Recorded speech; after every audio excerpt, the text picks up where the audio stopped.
Hi guys, this is Raghu and welcome back to my channel. Man of Masses, Young Tiger NTR.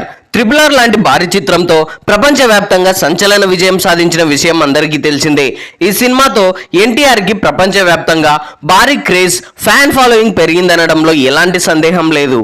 Triple R తర్వాత దాదాపుగా 5 ఏళ్ల తర్వాత ఎన్టీఆర్ నటించిన movie Devara.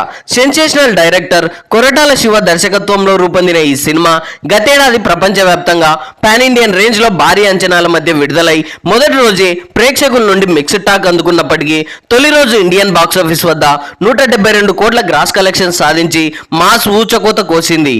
NTR career లోనే biggest hits లో ఒకటిగా నిలిచింది. వరల్డ్ వైడ్ గా దాదాపు 500 కోట్ల కలెక్షన్స్ రాబట్టి ఎన్టీఆర్ స్టార్డమ్ ను మరోసారి నిరూపించింది ఈ చిత్రం. ఇక ఓవర్సీస్ లోను ఈ సినిమా మాస్ రెస్పాన్స్ దక్కించుకొని రికార్డ్ స్థాయిలో కలెక్షన్ల మొత్తం మోగించింది. ఇక ఇదే ఊపులో ఓటీటీలో కూడా విడుదల చేయగా అక్కడ కూడా ఈ సినిమాకు ప్రేక్షకుల నుండి విశేష స్పందన లభించింది.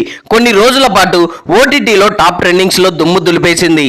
ఇలా పాన్ ఇండియన్ బాక్సాఫీస్ వద్ద వరుస విజయాలతో ఫుల్ జోష్ లో ఉన్న తారక్ దేవర సినిమాతో జపాన్ బాక్సాఫీస్ పై మరోసారి దండెత్తాడు. జపాన్ లో మంచి ఫ్యాన్ ఫాలోయింగ్ ఉన్న ఇండియన్ స్టార్స్ లో జూనియర్ ఎన్టీఆర్ ఒకరు. ఎన్టీఆర్ ఎనర్జెటిక్ డాన్స్ లకు, మాస్ యాక్టింగ్ కి జపాన్ లో ఎందరో అభిమానులు ఉన్నారు. ట్రిపుల్ ఆర్ రాకముందే బాద్షా టైంలోనే తారక్ అక్కడ మంచి ఫ్యాన్ బేస్ ఏర్పరచుకున్నాడు. ఇక జపాన్ బాక్సాఫీస్ వద్ద ట్రిపుల్ ఆర్ ఏ రేంజ్ విజయాన్ని అందుకుందో మనందరం చూసాం. మొదటి రోజే 18 మిలియన్ జపానియన్స్ కలెక్షన్ సాధించి టాప్ 5 ఇండియన్ ఫిలిమ్స్ లో నెంబర్ 1 ప్లేస్ లో కొనసాగుతుంది. దాదాపు ఏడాది పాటు జపాన్ థియేటర్స్ లో సక్సెస్ఫుల్ రన్ ను కంప్లీట్ చేసుకొని రికార్డ్స్ క్రియేట్ చేసింది. ఇక లాంగ్ రన్ లో దాదాపు 150 కోట్లకు పైగా కలెక్షన్ సాధించి విజయకేతనం ఎగరవేసింది. అలా ట్రిపుల్ ఆర్ తో గ్లోబల్ ఇమేజ్ ను సొంతం చేసుకున్న తారక్ ఇప్పుడు జపాన్ మార్కెట్ పై మరింత ఫోకస్ పెడుతున్నాడు. ఈ క్రమంలోనే తన రీసెంట్ బ్లాక్ బస్టర్ మూవీ దేవరతో మరోసారి జపాన్ ప్రేక్షకులను పలకరించాడు. భారీ అంచనాల మధ్య 2025 మార్చి 28న జపాన్ వ్యాప్తంగా దాదాపు 200 థియేటర్లలో గ్రాండ్ గా విడుదలై మొదటి రోజే జపాన్ బాక్సాఫీస్ వద్ద బ్లాక్ బస్టర్ టాక్ అందుకొని కలెక్షన్ల వేట మొదలు పెట్టాడు.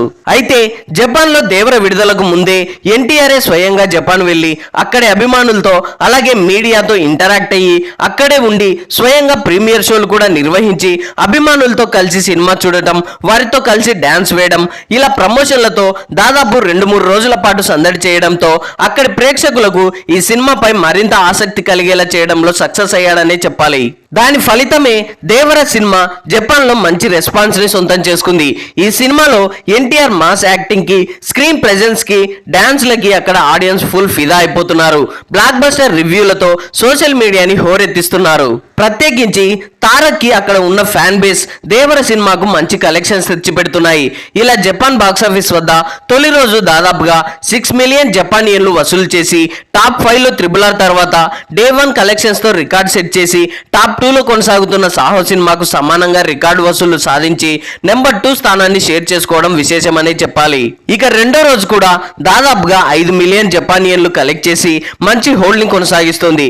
ఇలా సుమారుగా 2 రోజుల్లో దాదాపుగా 11.5 మిలియన్ జపానియన్లు వసూలు చేసి అందరినీ ఆశ్చర్యపోయేలా చేసింది. అయితే కొన్ని ట్రేడ్ వర్గాల సమాచారం ప్రకారం దేవర సినిమా మొదటి వారంలో 6.5 మిలియన్ జపానియన్లు వసూలు చేసిందని చెబుతున్నారు. మూడవ రోజు కలెక్షన్లు మొదటి రోజు కంటే ఎక్కువ ఉండడంతో దేవర జపాన్ మార్కెట్ లో మంచి గ్రోత్ ను చూపిస్తోందనే చెప్పాలి. అయితే ట్రేడ్ అంచనాల ప్రకారం సినిమా లాంగ్ రన్ ఇలాగే కొనసాగితే కలెక్షన్లు మరింత పెరిగే అవకాశం ఎంతైనా ఉందని పలువురు తమ అభిప్రాయాన్ని తెలియజేస్తున్నారు. అయితే ప్రత్యేకించి తెలుగు సినిమాలపై ఆసక్తి చూపించే జపాన్ ఆడియన్స్ గతంలో బాహుబలి, సాహో, ట్రిపుల్ ఆర్ లాంటి సినిమాలను ఎలా ఆదరించారో, ఏ రేంజ్ కలెక్షన్స్ అందించారో మనం చూసాం. అయితే ఇప్పుడు దేవర సినిమా జపాన్ బాక్సాఫీస్ వద్ద లాంగ్ రన్ లో ఎలాంటి కలెక్షన్లు అందుకుంటుంది అనేది ఇప్పుడు ఆసక్తిగా మారింది. So that's all guys. Japan లో మొదటి వారం దేవర సాధించిన కలెక్షన్ల గురించి మీరేమనుకుంటున్నారో కింద కామెంట్స్ లో తెలియజేయండి. ఐ హోప్ ఈ రివ్యూ మీకు నచ్చింది అనుకుంటున్నాను. ఈ రివ్యూ మీకు నచ్చినట్లయితే వీడియోని లైక్, కామెంట్, షేర్ చేసి నా ఛానల్ని సబ్స్క్రైబ్ చేసుకోవడం మర్చిపోకండి. Thanks for watching.